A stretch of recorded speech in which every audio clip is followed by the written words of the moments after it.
오늘은 네 번째 시간, 우리 바울이 전하고자 했던 복음을, 바울이 전하고자 했던 이 복음이 담겨져 있던 이 복음에 대해서 무엇인가, 과연 복음이 무엇인가를 말하고자 했던 이 바울의 서신서 로마서를 살펴보도록 하겠습니다. 오늘은 이 네 번째 시간으로 이 종교인과 신앙인에 대해서, 우리가 종교인이 과연 무엇이고 신앙인이 과연 무엇인지에 대해서 살펴보는 시간이 되었으면 좋겠습니다. 오늘 말씀은 로마서 2장 17절에서 29절까지 말씀입니다. 오늘 말씀을 보도록 하겠습니다. 유대인이라 불리는 내가 율법을 의지하며 하나님을 자랑하며 율법의 교훈을 받아 하나님의 뜻을 알고 지극히 선한 것을 분간하며 맹인의 길로 인도하는 자요 어둠에 있는 자의 빛이요 율법에 있는 지식과 진리의 모범을 가진 자로서 어리석은 자의 교사요 어린아이의 선생이라고 스스로 믿으니, 그러면 다른 사람을 가르치는 내가 내 자신은 가르치지 아니하느냐? 도둑질하지 말라 선포하는 내가 도둑질하느냐? 간음하지 말라 말하는 내가 간음하느냐? 우상을 가증히 여기는 내가 신전 물건을 도둑질하느냐? 율법을 자랑하는 내가 율법을 범함으로 하나님을 욕되게 하느냐? 기록된 바와 같이 하나님의 이름이 너희 때문에 이방인 중에서 모독을 받는도다. 내가 율법을 행하면 할례가 유익하나 만일 율법을 범하면 내 할례는 무할례가 되느니라. 그런즉 무할례자가 율법의 규례를 지키면 그 무할례를 할례와 같이 여길 것이 아니냐. 또한 본래 무할례자가 율법을 온전히 지키면 율법 저문과 할례를 가지고 율법을 범하는 너를 정죄하지 아니하겠느냐.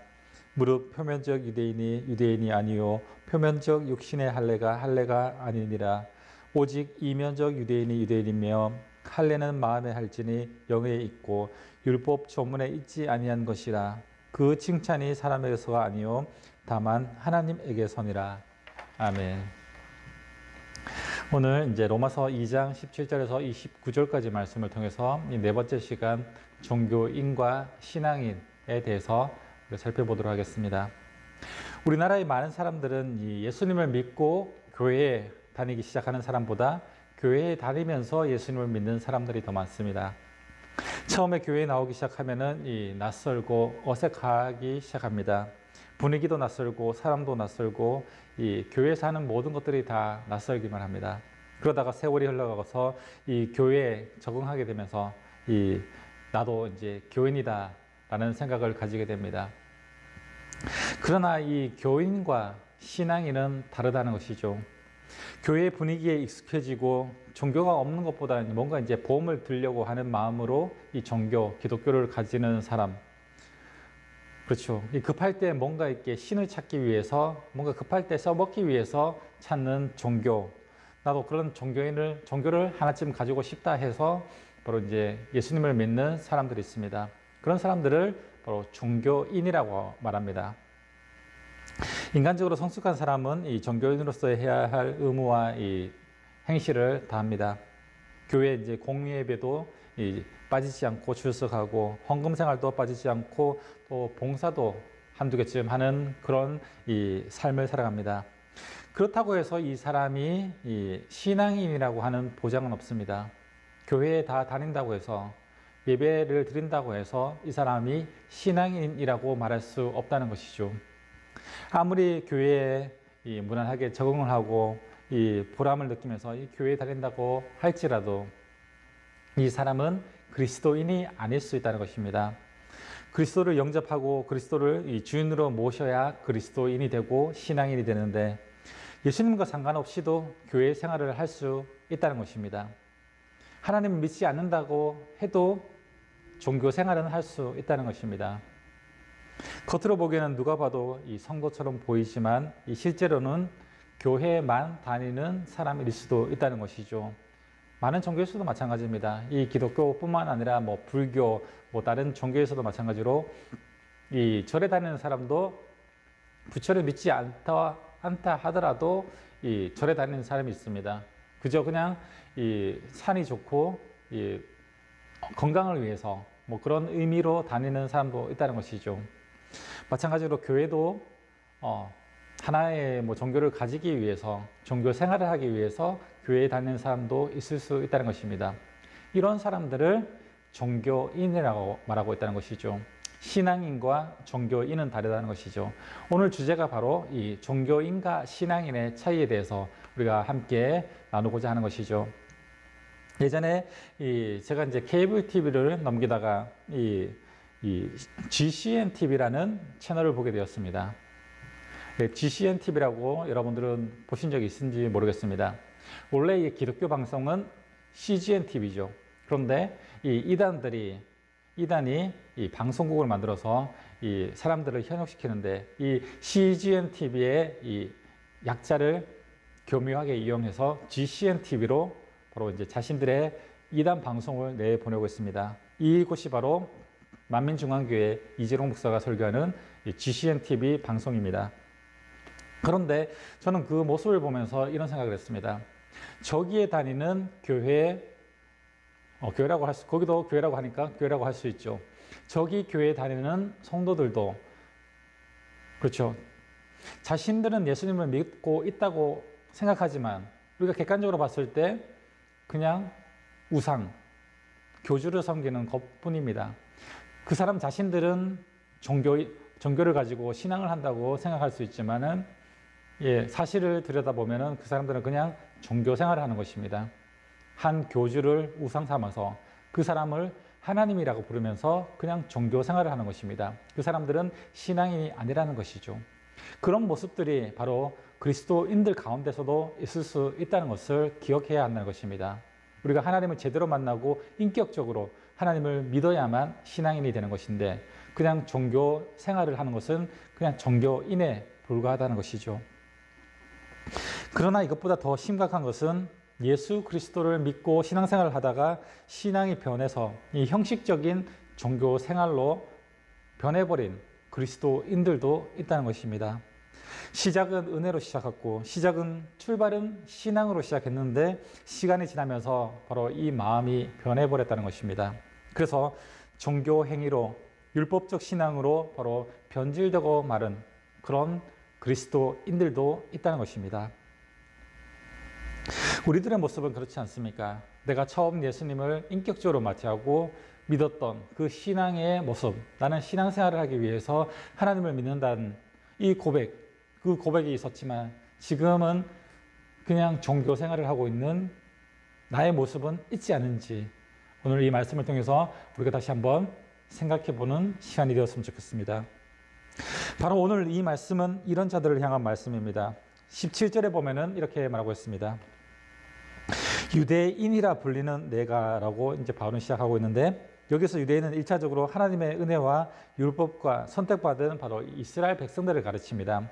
그리고 넓게는 먼저 믿은 자들, 먼저 은혜 받고 예수님을 믿었지만 그 후에 형식적인 신앙생활로 변질된 바로 그리스도인들을 향한 말씀입니다.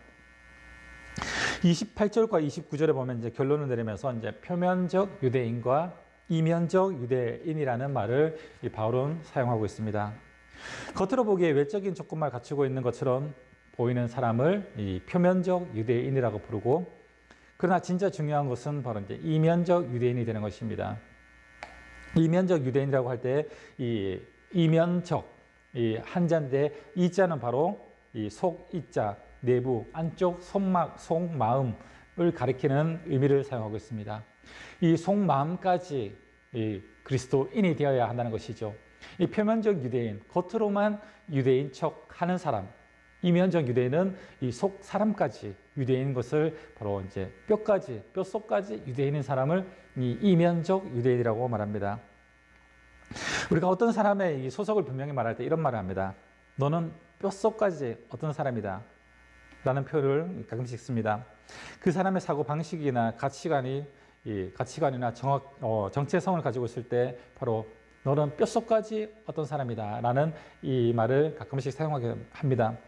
그래서 이 사람은 뼛속까지 한국인이다 라는 이 말을 표현하는 거 보면은 바로 우리 정체성까지 바로 이제 한국 사람의 모습을 가지고 있다라는 의미로 이제 뼛속까지 한국인이다라는 이 의미를 사용하게 됩니다. 신앙인도 마찬가지입니다. 진짜 신앙인은 뼛속까지 신앙인이 되어야 한다는 것이죠. 겉으로 드러난 이 겉모습뿐만 아니라 바로 우리가 말하는 것, 좋아하는 것, 생각하는 것, 우리의 모든 마음 중심까지 바로 그리스도가 중심이 되어야 하고 뼛속까지 이 복음을 생각하는 이 성도가 되어야 한다는 것입니다. 바로 이런 신앙인이 되어야 한다는 것이죠. 바로 이것이 이면적 유대인이라는 것입니다. 그러나 겉만 신앙인처럼 이 속은 아닌 겉으로는 완벽하게 이 신앙인의 모습을 따라하고 있는 것처럼 보이지만 이 속마음은 그렇지 않은 자들이 있습니다. 겉으로 보기에는 이 사람이 예수 믿는 사람처럼 보입니다. 예배도 잘 드리고 헌금 생활도 잘하고 신앙 생활도 잘하는 것처럼 보이지만 이 사람의 속마음은 표면적 그리스도인일 수 있다는 것이죠. 바울은 어떤 사람이었습니까? 한때는 이 골수까지, 뼛속까지 이 철저한 유대인이었습니다. 그렇죠. 유대주의자였죠. 이 율법과 유대주의에 깊이 빠져있던 사람이 바로 이 바울이었습니다. 그래서 누구보다 이 표면적 유대인이라는 이 말을 자기 자신의 이 과거를 생각하면서 아마 했던 말인 것 같습니다. 그렇죠. 표면적 유대인과 이면적 유대인. 자기 자신이 그렇게 이면적 유대인으로서 뼛속까지 유대의 모습, 유대인의 모습을 가지고 살았기 때문에 이 표면적 유대인과 이면적 유대인이라는 단어를 썼던 것 같습니다. 이러한 표면적 유대인들이 가지고 있는 이 착각이 있습니다. 뭐냐면은 이 착각에서 벗어나지 못하면 유대인으로 태어나서 유대교적인 이 분위기에 익숙하다는 것만으로 자신이 하나님의 백성이 되고 하나님의 구원을 받을 수 있다는 착각을 가지고 있습니다. 이런 표면적 유대인들의 모습, 이것이 바로 이 종교인의 모습이죠. 교회에 다니는 것만으로 자기가 이제 성도가 되는 것처럼 생각하는 사람들이 있다는 것이죠. 착각을 하고 있는 것입니다. 자기가 예배를 드리는 것처럼 보이지만 마음 없는 예배, 진실하지 않은 예배, 그냥 종교 생활을 하고 있음에도 불구하고 자신은 마치 하나님의 백성이 되고 하나님의 자녀가 된 것처럼 착각을 하고 있는 종교인들이 있다는 것입니다.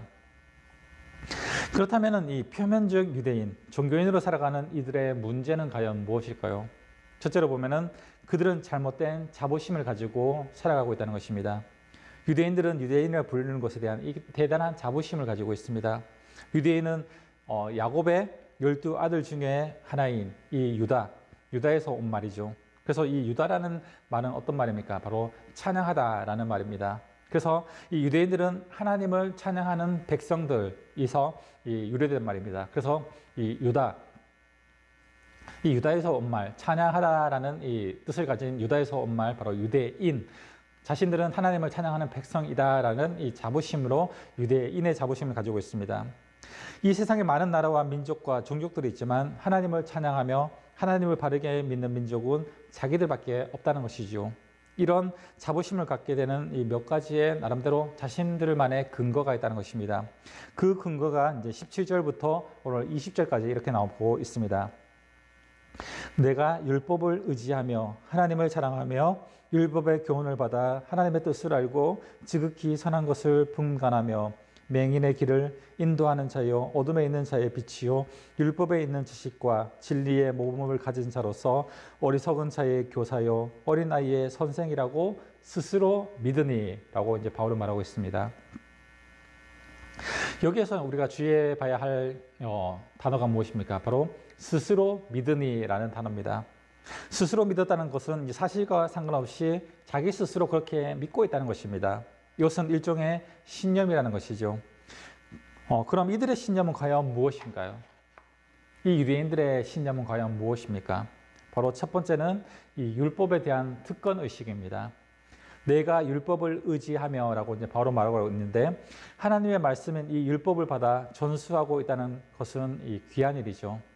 율법을 받아서 그것을 가지고 있으면서 늘 가까이에서 말씀을 듣고 말씀과 더불어 살아갈 수 있는 것보다 더 귀한 일이 어디에 있겠습니까?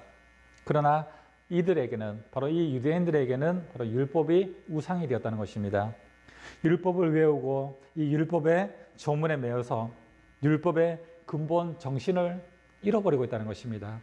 그래서 이 유대인들은 바로 율법을 지키는 것이 자신들의 사명이고 이 율법을 바로 우상처럼 이 율법을 지키지 않으면은 자신들이 버림받고 구원받지 못한다는 이런 사상을 가지고 있기 때문에 이 율법에 매여서 살아가게 되는 것이 바로 이 유대인이라는 것입니다. 유대인들의 두 번째 특권의식은 바로 하나님에 대한 이 믿음입니다. 이 17절 뒤에서 보면은 하나님을 자랑하며 라고 이제 바로 말하고 있는데 하나님이 자신들을 택하여 주신 것에 대한 이 대단한 자부심을 이 유대인들은 가지고 있습니다. 그래서 하나님을 자랑합니다. 그런데 하나님을 자랑한 것에 그치지 않은 것이 아니라 하나님을 독점하려고 한다는 것이죠. 더 나아가서 하나님을 소유하려고 하고 하나님을 이용하려고까지도 한다는 것입니다. 하나님을 믿는 것에 대한 이 특혜를 자신들이 보려고 하는 것이죠. 마치 자신들이 이 세상 사람들 중에서 내가 대통령을 잘 알고 있다라고 이제 자랑하면서 이 대통령의 이 뒷배경을 이용해서 뭔가 이 특혜를 얻으려고 하는 이런 심리들을 가지고 있다는 것이죠. 바로 유대인들도 하나님을 자랑하는데 내가 하나님을 알고 있다. 하나님과 친하다. 그렇기 때문에 하나님의 이 특혜를 나는 받고 있다라는 이 자부심을 유대인들은 가지고 있다는 것입니다. 이 유대인들의 세 번째 특권 의식은 하나님의 뜻을 알고 분간하며 살고 있다고 생각하는 착각을 가지고 있다는 것입니다. 18절에 보면은 율법의 교훈을 받아 하나님의 뜻을 알고 지극히 선한 것을 분간하며 라고 바울은 말하고 있습니다.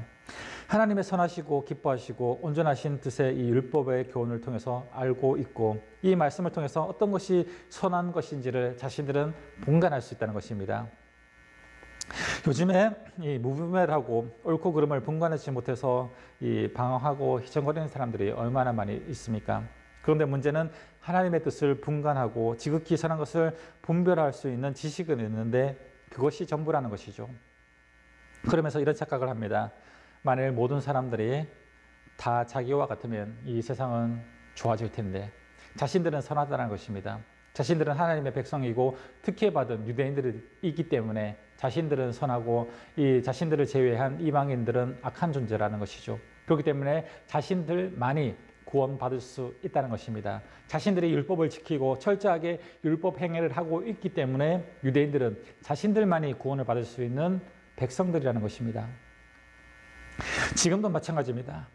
바로 이 유대인들은 지금도 자신들만이 하나님의 선택받은 백성이라고 믿고 살아가고 있다는 것이죠. 혹시 여러분들 중에서도 이런 생각을 해보신 분은 계시지 않습니까? 왜 사람들이 저럴까? 나같이만 살면 세상은 좋아질 텐데 이런 생각을 해보지 않았습니까?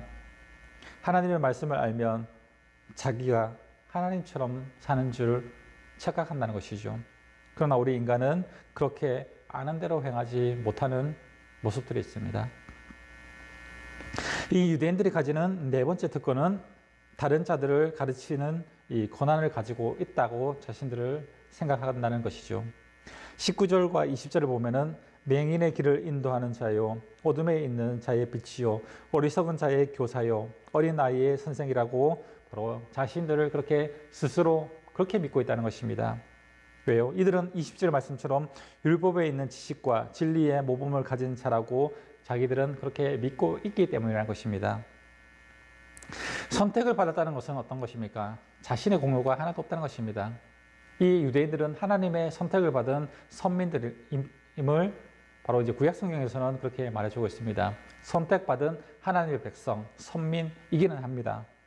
그러나 이 하나님의 선택을 받았다는 것은 자기들이 한 공로는 아무것도 없습니다. 그저 하나님께서 선택해 주셨기 때문에 이들은 하나님의 백성이 되었다는 것이죠. 그냥 일방적으로 하나님께서 택하여 주신 것입니다. 그런데 선택을 받고 나니까 오해가 생기기 시작했다는 것입니다. 그래서 착각을 하게 됩니다.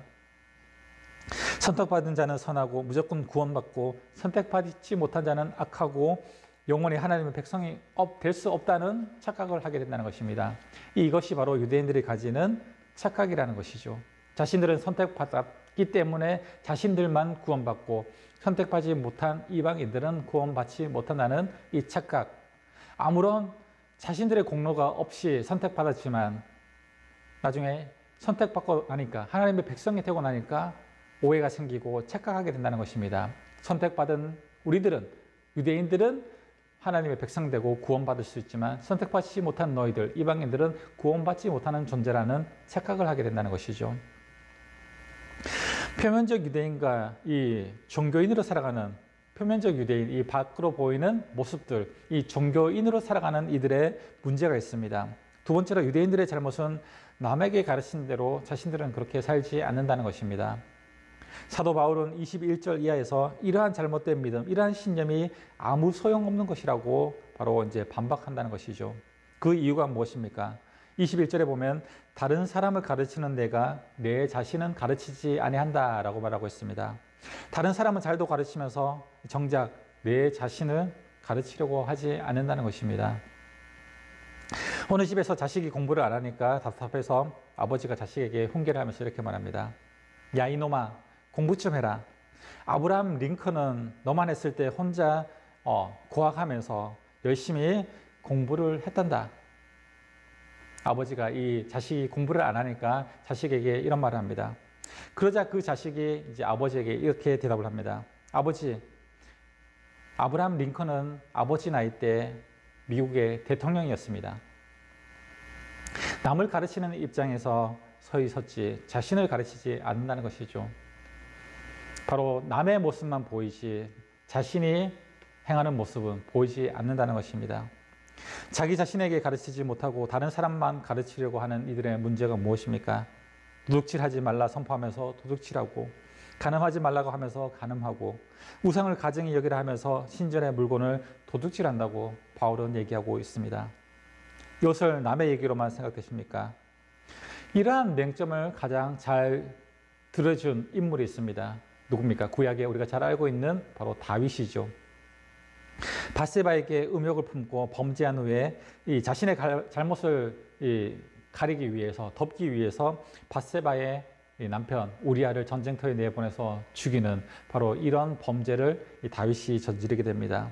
이 일 후에 이제 나단 선지자가 와서 다윗에게 다윗의 범죄함을 지적했을 때 나단이 다윗에게 이제 우화적인 얘기를 하나 합니다.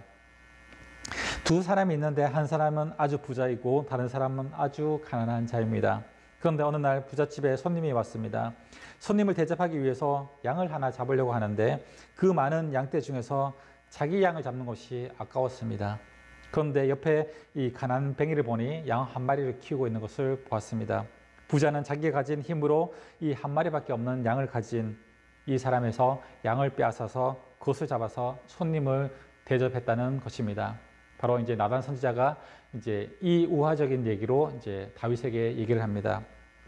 이 이야기를 듣던 다윗의 반응이 어떠했습니까? 내가 다스리고 있는 이 나라에서 그런 일이 있다면 당장 그놈은 때려잡아서 죽여야 마땅할 놈이다 라고 이제 다윗이 얘기하죠. 그런데 그 죽어 마땅할 놈이 과연 누굽니까? 바로 다윗 자기 자신이라는 것입니다. 다윗은 여러 명의 아내가 있었고 원하면 다른 나라의 왕처럼 후궁을 수없이 들일 수 있는 권한을 가지고 있고 권력을 가지고 있었습니다. 그런데 이런 자가 하나밖에 없는 바로 이제 우리아의 아내 밧세바를 바로 자기가 빼앗아 왔다는 것입니다. 다윗의 이야기 속에 다른 사람을 책망하고, 다윗은 바로 이제 다른 사람을 책망하고 가르칠 처지가 아니라는 것입니다. 다른 사람에게 화를 내고 흥분한 일이 아닙니다. 자기 자신에게 화를 내고 흥분을 하고 자기 자신을 책망하고 가르쳐야 합니다. 다른 사람의 모습은 보지만 다윗의 바로 이제 범죄함의 이것이 결론이 무엇이었습니까? 자기 자신의 죄를 보지 못했다는 것입니다. 이것이 바로 우리의 모습은 아닐까 생각되어집니다. 우리도 남은 잘 가르치면서 자기 자신을 가르치는 일에는 늘 실패한다는 것이죠. 그 가르침에 자기 자신은 늘 예외일 때가 많이 있다는 것입니다. 세상에 음탕하고 타락한 자들을 보면서 이 세상은 말세라고 말하면서 과연 나 자신은 그렇게 살고 있지는 않은지, 나 자신을 가르치지 못하면서 이 세상의 모습들만 보면서 한탄하고 원망하고 지적하는 그런 모습은 우리에게 있지는 않은지 한번 우리들의 모습도 한번 되돌아봐야 한다는 것이죠. 그래서 결국 23절의 말씀처럼 율법을 자랑하는 자가 율법을 범함으로 하나님을 욕되게 하는 이 결과를 가져오게 됐다고 지적하고 있습니다.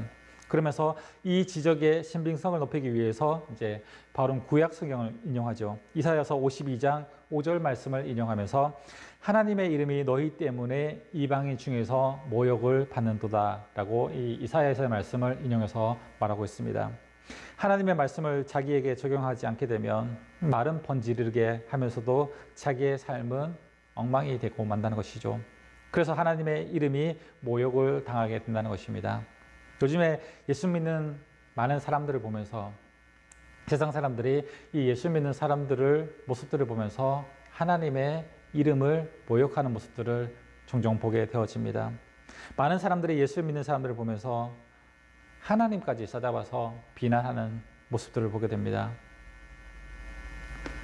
하나님의 백성인 그리스도인들이 바로 남은 가르치려고 하지만 자기 자신은 이 말씀대로 살지 않기 때문에 바로 이런 모습들을 보면서 세상 사람들은 바로 그리스도인들도 욕하지만 그리스도인들이 믿고 있는 바로 하나님을 욕하게 된다는 것이죠.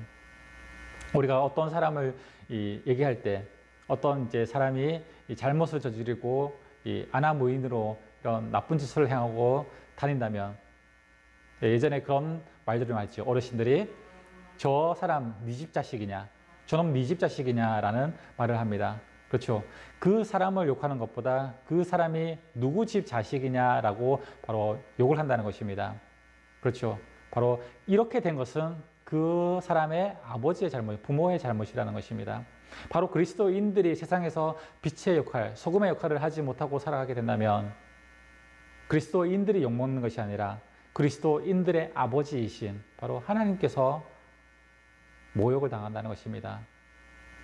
세상 사람들이 바로 그리스도인들을 욕하는 것도 있지만 그리스도인들을 믿는 바로 하나님을 모욕하고 욕하는 일들이 생기게 된다는 것입니다. 유대인들의 세 번째 잘못은 이 형식과 이 상징의 애착을 가지고 있었지만 중요한 본질과 이 내용에는 무관심했다는 것입니다. 유대인들은 가장 중요하게 여기는 것이 무엇입니까? 바로 할례죠. 할례는 유대인들이 하나님의 백성으로 됐던, 우리는 하나님의 선택받은 백성이라는 것을 대표적으로 보여주는 이 형식적인 모습이 바로 이제 할례의 행위입니다. 이 종교적인 상징이었죠. 유대인들은 자신들이 할례를 받았다는 것에 대한 이 대단한 자부심을 가지고 있습니다. 할례 받지 못한 이방인들을 무시하고 경멸했다는 것이죠. 이 일들은 어디에서 일어났습니까? 초대교회에서도 일어났죠. 유대인이었다가 그리스도인이 된 사람들과 이방인이었다가 그리스도인이 된 사람들, 똑같은 그리스도인이지만 유대인이었다가 그리스도인이 된 사람들은 자신들은 할례를 받았습니다. 그런데 이방인이었다가 그리스도인들이 된 사람들은 할례를 받지 않았죠. 그래서 바로 이제 할례를 받아야 한다고, 하나님의 백성이 되기 위해서는 할례를 받아야 된다고 이 유대인이었다가 그리스도인이 된 유대교 그리스도인들은 바로 이런 주장을 했습니다. 바로 유대교에 대한 유대인으로서의 대단한 자부심을 가지고 있었습니다. 그것이 바로 할례의 행위였다는 것이죠. 성경에서 보면은 이 할례 없는 자들이라는 표현이 가끔씩 나옵니다. 유대인들이 이방인을 향해서 던지는 이 욕설 중에 하나가 할례 받지 못한 자들이라는 욕설이라는 것이죠. 할례도 받지 못한 자들, 바로 하나님의 선택받지 못한 이방인이라는 바로 이제 욕설이 너희는 할례 받지 못한 자들이라는 욕설이라는 것입니다. 바로 그렇기 때문에 이 할례 받은 사람은 하나님의 선택받은 백성이고 하나님의 백성이기 때문에 구원받은 자이다. 그리고 할례 받지 못한 자들은 구원받지 못한 자들이다라는 이 유대인들의 자부심이 있었기 때문에 할례 받지 못한 자들을 이 유대인들은 사람 취급을 하지 않았다는 것입니다.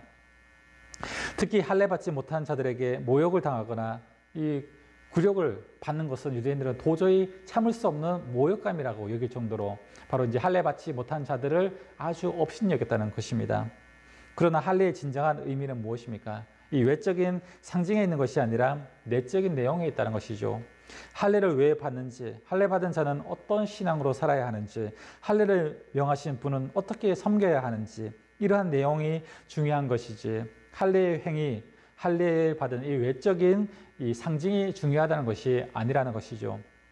그래서 예레미야 4장 4절에 보면 너희는 스스로 할례를 행하며 너희 마음에 가죽을 베고 나 여호와께 속하라 라고 이렇게 말하고 있습니다. 신체의 일부분을 베어내는 이 할례의 행위가 중요한 것이 아니라 마음에 가죽을 베고 이 여호와께 속하는 이 마음의 할례가 더 중요하다는 것을 바울은 얘기하고 있다는 것입니다. 그래서 25절에 보면은 내가 율법을 행하면 할례가 유익하나 만일 율법을 범하면 내 할례는 무할례가 되느니라 라는 것이죠.